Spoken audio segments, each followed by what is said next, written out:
Thanks for tuning in. Hope you guys are doing well. Yeah, so here's a quick one for you singer-songwriters. You could learn this, and it could be really, really useful. I don't know, in the studio, on stage, whatever. So if you were playing and singing, and you're tired of the strumming thing, you could. I was playing that way up here, but it sounds good down here as well. So the capo is now at the third fret, as you can see. So for your songs, song ideas.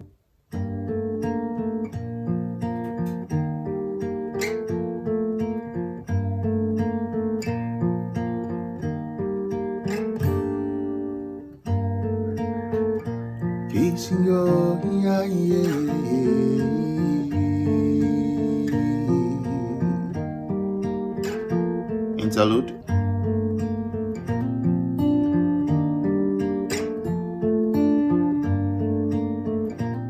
You get the point. So in the studio, you may have to come up with something for an artist, and these things, this little ideas can be really, really, really helpful. So let's dive right in. Okay, so I've got my capo at the third fret, like I was saying before. So let's look at the chords and then look at the finger picking pattern. Okay, so your first chord is going to be, if you think of your regular E minor chord.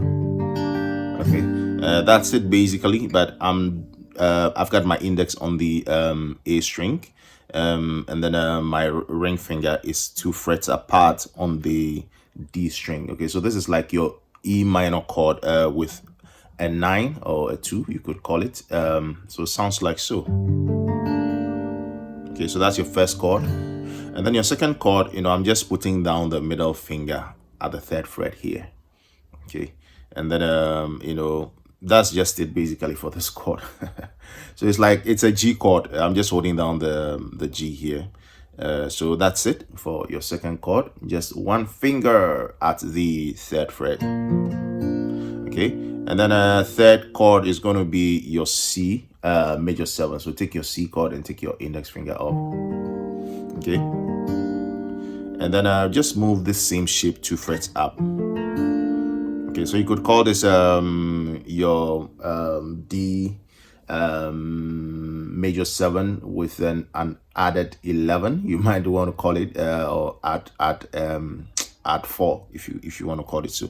But it's basically your C major 7 chord 2 frets up. Okay, in relation to the capo, of course. So hope you are keeping that in mind. Okay, so that's it basically. So first chord, second chord, just one finger. Next chord is your C major 7 shape. Move that 2 frets up.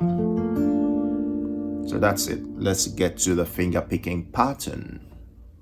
Okay, so for the finger picking, we're just going to be using your thumb and index finger. Okay, so just 2 fingers. Okay, thumb and index finger. That's it. So first chord, let's hold down the first chord, which was that E minor chord I just showed you. Okay, and get used to this pattern.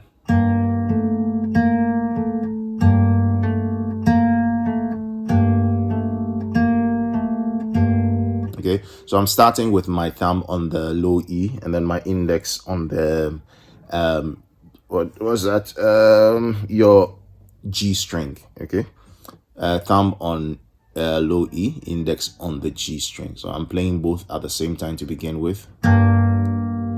See that? So, and then my thumb moves down to the D string. See that? Let's try that again. Thumb goes to the D, index plays the G, D again. See that? So, oh, let me try that again.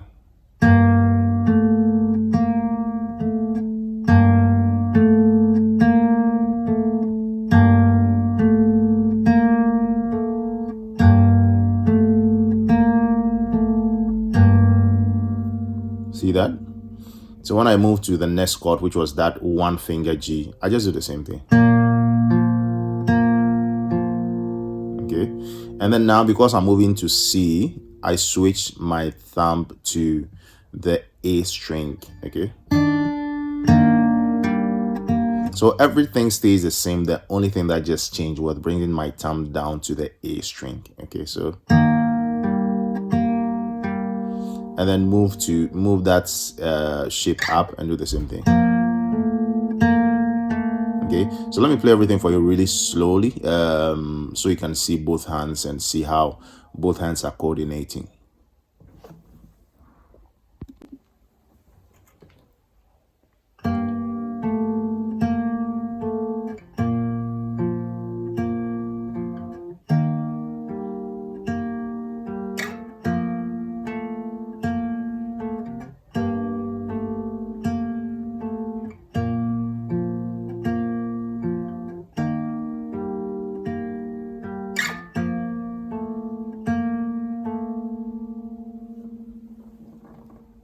All right, so let's make that a bit more interesting. Let's try and create an illusion to sound like we're playing two guitars at the same time. Okay, so we're going to play the same thing but add some a melody line. Okay, so that should sound like so.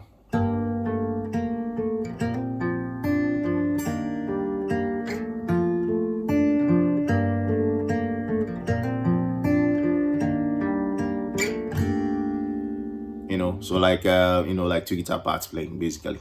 Okay, so to do that, we're just going to keep with the same pattern we learned, but we're going to slide in some notes, okay, to create the impression that someone else is playing the melody part and we are playing the main finger picking. Okay, so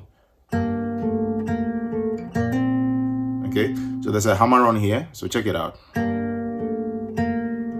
First chord, first picking is the same as what we've been doing the whole time. Okay, so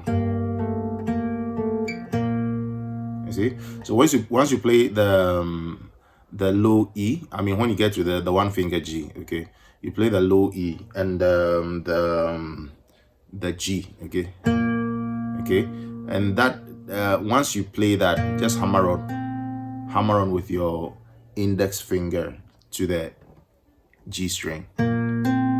So really slow. See that?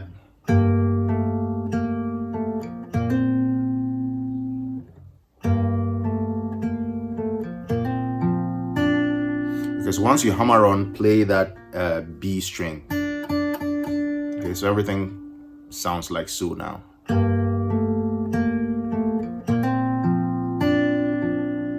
Okay, so now after playing the the B string, keep your index finger down there and then play the D for Daniel, D string.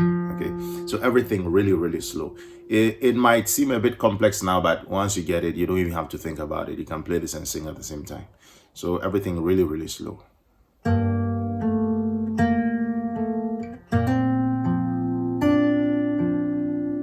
Okay.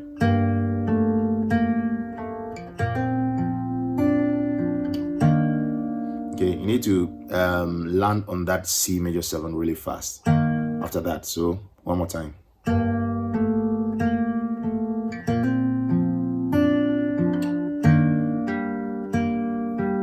Okay, so when you get to that C major 7, nothing changes. Just play the very first pattern we've been playing all this time with no embellishment. Okay, so when you get to the next chord, just play the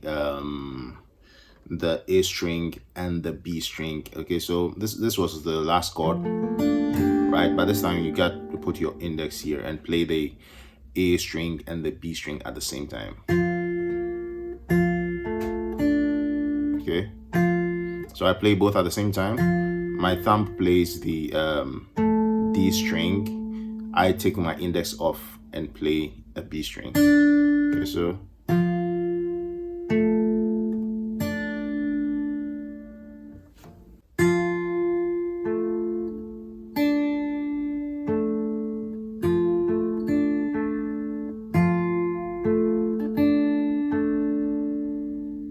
yeah, so let's put them together slowly.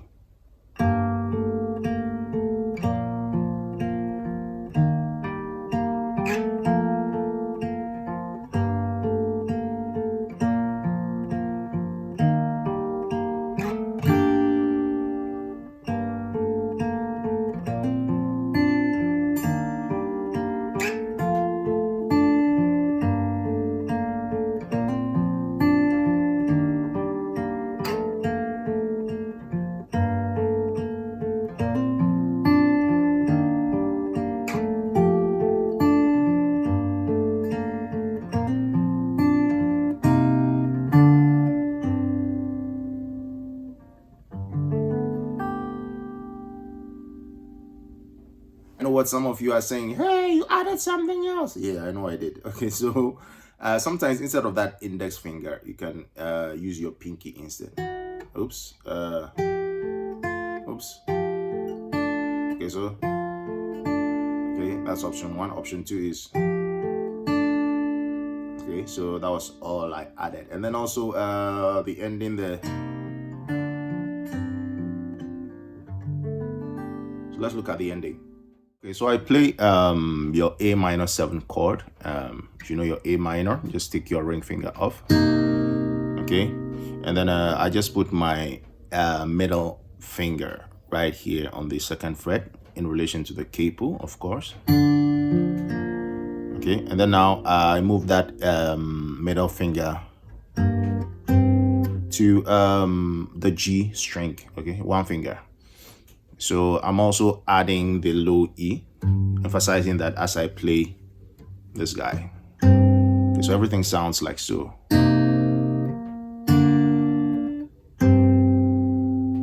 Okay, and last but not least, I end on this add 9 chord, E add 9 chord shape. Okay, so